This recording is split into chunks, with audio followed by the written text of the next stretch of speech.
Thank you. I want to discuss with you this afternoon why you're going to fail to have a great career. I'm an economist. I do dismal. End of the day, it's ready for dismal remarks. I only want to talk to those of you who want a great career. I know some of you have already decided you want a good career. You're going to fail too, because, goodness, you're all cheery about failing. Canadian group, undoubtedly. Those trying to have good careers are going to fail because really good jobs are now disappearing. There are great jobs and great careers, and then there are the high workload, high stress, blood-sucking, soul-destroying kinds of jobs, and practically nothing in between. So the people looking for good jobs are going to fail. I want to talk about those looking for great jobs, great careers, and why you're going to fail. First reason is that no matter how many times people tell you, if you want a great career, you have to pursue your passion, you have to pursue your dreams, you have to pursue the greatest fascination in your life. You hear it again and again, and then you decide not to do it. It doesn't matter how many times you download Stephen Jay's Stanford commencement address, you still look at it and decide not to do it. I'm not quite sure why you decide not to do it. You're too lazy to do it, it's too hard, you're afraid if you look for your passion and don't find it, you'll feel like you're an idiot. So then you make excuses about why you're not going to look for your passion. And they are excuses, ladies and gentlemen. We're going to go through a whole long list. Your creativity and thinking of excuses not to do what you really need to do if you want to have a great career. So for example, one of your great excuses is, well, great careers are really and truly, for most people, just a matter of luck. So I'm going to stand around, I'm going to try to be lucky, and if I'm lucky, I'll have a great career. If not, I'll have a good career. But a good career is an impossibility, so that's not going to work. Then your other excuse is, yes, there are special people who pursue their passions, but they are geniuses. They are Stephen Jay. I'm not a genius. When I was 5, I thought I was a genius, but my professors have beaten that idea out of my head long since. And now I know I am completely competent. Now you see, if this was 1950, being completely competent, that would have given you a great career. But guess what? This is almost 2012, and saying to the world, I am totally, completely competent, is damning yourself with the faintest of praise. And then, of course, another excuse. Well, I would do this, but, well, after all, I'm not weird. Everybody knows that people who pursue their passions are somewhat obsessive, a little strange. Okay, you know, a fine line between madness and genius. I'm not weird. I've read Stephen Jay's biography. Oh my goodness, I'm not that person. I am nice. I am normal. I'm a nice, normal person, and nice, normal people don't have passion. But I still want a great career. I'm not prepared to pursue my passion, so I know what I'm going to do, because I have a solution, I have a strategy. It's the one Mommy and Daddy told me about. Mommy and Daddy told me that if I worked hard, I'd have a good career. So if you work hard and have a good career, if you work really, really, really hard, you'll have a great career. Doesn't that, like, mathematically make sense? Not. But you've managed to talk yourself into that. You know what? Here's a little secret. You want to work? You want to work really, really, really hard? You know what? You'll succeed. The world will give you the opportunity to work really, really, really, really hard. But are you so sure that that's going to give you a great career when all the evidence is to the contrary? So let's deal with those of you who are trying to find your passion. You actually understand that you really had better do it. Never mind the excuses. You're trying to find your passion, and you're so happy. You found something you're interested in. I have an interest. You tell me. You say, I have an interest. I say, that's wonderful. And what are you trying to tell me? Well, I have an interest. I say, do you have a passion? I have an interest, you say. Your interest is compared to what? Well, I'm interested in this. And what about the rest of humanity's activities? I'm not interested in them. You've looked at them all, have you? No, not exactly. Passion is your greatest love. Passion is the thing that will help you create the highest expression of your talent. Passion, interest, it's not the same thing. Are you really going to go to your sweetie and say, marry me? You are interesting. Won't happen. Won't happen, and you will die alone. What you want is passion. It is beyond interest. You need 20 interests, and then one of them might be grab you, one of them might engage you more than anything else, and then you may have found your greatest love in comparison to all the other things that interest you. And that's what passion is. Now, that friend proposed to his sweetie. He was an economically rational person. He said to his sweetie, let us marry. Let us merge our interests. Yes, he did. I love you truly, he said. I love you deeply. I love you more than any other woman I've ever encountered. I love you more than Mary, Jane, Susie, Penelope, Ingrid, Gertrude, Gretel. I was on a German exchange program then. I love you more than All right. She left the room halfway through his enumeration of his love for her. After he got over his surprise at being, turned down, he concluded he'd had a narrow escape from marrying an irrational person.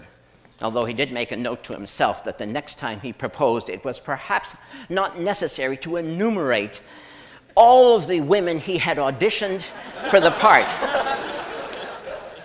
But the point stands, you must look for alternatives so that you find your destiny. Or are you afraid of the word destiny? Does the word destiny scare you? That's what we're talking about. And if you don't find the highest expression of your talent, if you settle for interesting, what the hell ever that means, do you know what will happen at the end of your long life? Your friends and family will be gathered in the cemetery, and there, beside your grave site, will be a tombstone, and inscribed on that tombstone it will say, here lies a distinguished engineer who invented Velcro.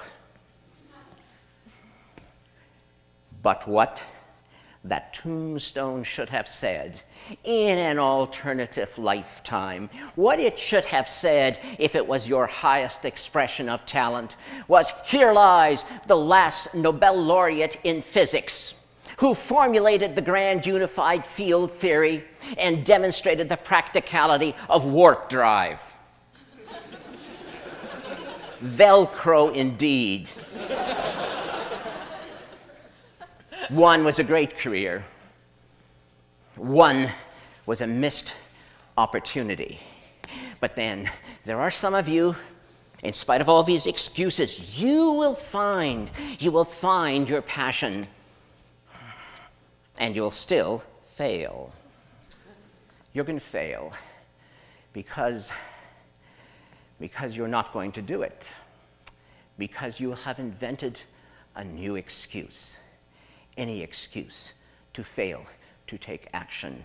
And this excuse I've heard so many times. Yes, I would pursue a great career, but of value. Human relationships, more than accomplishment. I want to be a great friend. I want to be a great spouse. I want to be a great parent, and I will not sacrifice them on the altar of great accomplishment. What do you want me to say? Now, do you really want me to say now, tell you, really, I swear I don't kick children? Look at the worldview you've given yourself. You're a hero no matter what. And I, by suggesting ever so delicately that you might want a great career, Must hate children. I don't hate children. I don't kick them. Yes, there was a little kid wandering through this building when I came here, and no, I didn't kick him. Of course, I had to tell him the building was for adults only and to get out. He mumbled something about his mother, and I told him she'd probably find him outside anyway. Last time I saw him, he was on the stairs crying. What a wimp.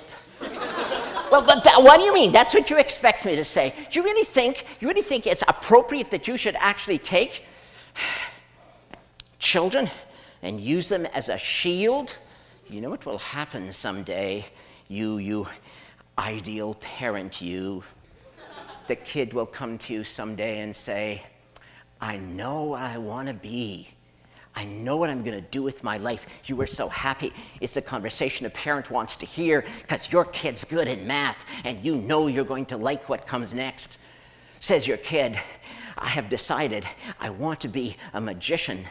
I want to perform magic tricks on the stage. And what do you say? You say, that's risky, kid.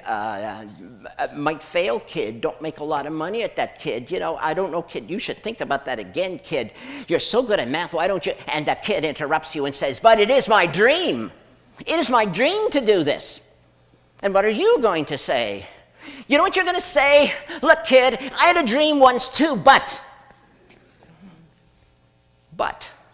So how are you going to finish the sentence with your but?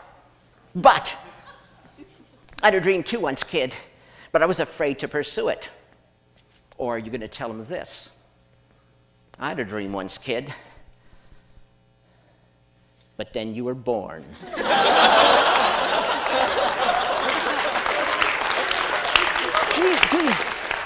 Do you really want to use your family? Do you really ever want to look at your spouse and your kid and see your jailers?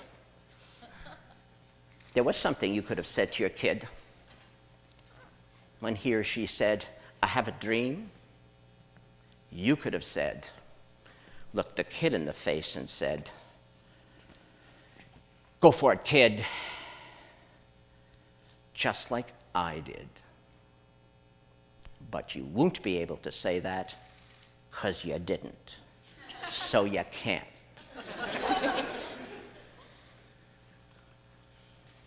And so the sins of the parents are visited on the poor children.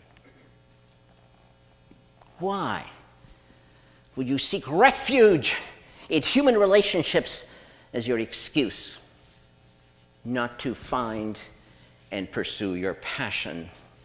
You know why. In your heart of hearts, you know why, and I'm being deadly serious. You know why you would get all warm and fuzzy and wrap yourself up in human relationships. It is because you are. You know what you are. You are afraid to pursue your passion. You're afraid to look ridiculous. You're afraid to try. You're afraid you may fail. Great friend. Great spouse, great parent, great career. Is that not a package? Is that not who you are? How can you be one without the other? But you are afraid. And that's why you are not going to have a great career. Unless that most evocative of all English words, unless. But the unless word is also attached to that other most terrifying phrase. If only I had, if only I had, if you ever have that thought ricocheting in your brain, it will hurt a lot.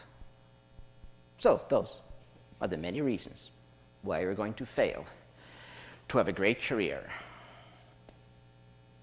Unless